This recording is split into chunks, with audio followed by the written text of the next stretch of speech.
जब रात की परछाई दीवार पर नाचने लगी तो वो साया नहीं था, वो एक श्राप था जो मेरे पीछे पड़ गया। भैरवी गांव, जहां दिन में सूरज की किरणें भी ठंडी लगती थीं और रातें सन्नाटे में डूब जाती थीं। गांव के बाहर एक पुराना कुआं था जिसके बारे में लोग फुसफुसाते थे कि उसमें कोई आत्मा बसती है।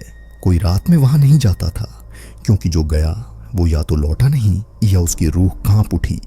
नीलम 30 साल की पत्रकार डरावनी कहानियों की खोज में थी। उसकी जिज्ञासा उसे उस कुएं तक ले आई। रात के 11 बजे नीलम कुएं के पास खड़ी थी। उसकी टॉर्च की रोशनी में उसका चेहरा पीला पड़ रहा था। कुएं की गहराई से एक फुसफुसाहट आई, नीलम मुझे देखो। उसका दिल धड़क गया। उसने टॉर्च नीचे की, लेकिन वहां सिर्फ अंधेरा था। तभी उसकी परछाई दीवार पर हिलने लगी, जैसे कोई और उसमें सांस ले रहा हो। कौन है?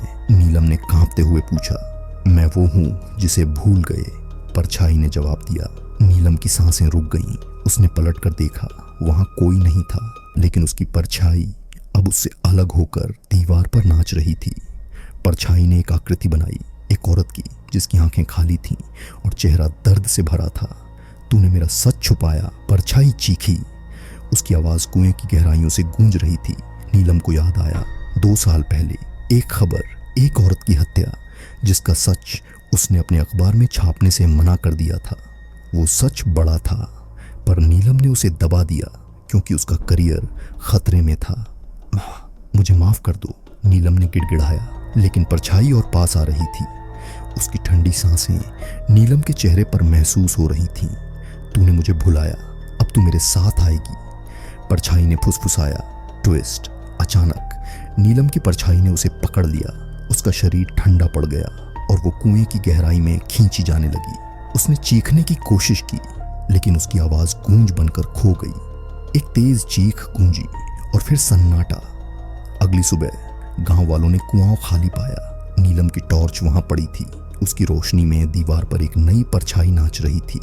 नीलम की परछाई जो अब कुएं की आत्मा का हिस्सा थी। भैरवी का कुआं आज भी खामोश है, लेकिन रात में उसकी दीवारों पर परछाइयां नाचती हैं। लोग कहते हैं कि वो हर उस इंसान को बुलाती हैं जिसने कोई सच छुपाया हो। क्या तुमने कोई सच छुपाया है? रात के सन्नाटे में शायद तुम्हारी परछाई भी जवाब मांगे। अगर आपको ये डरावनी कहानी पसंद आई तो चैनल को लाइक और सब्सक्राइब जरूर करें और कमेंट में बताइए अगली कहानी किस बारे में सुनना चाहेंगे।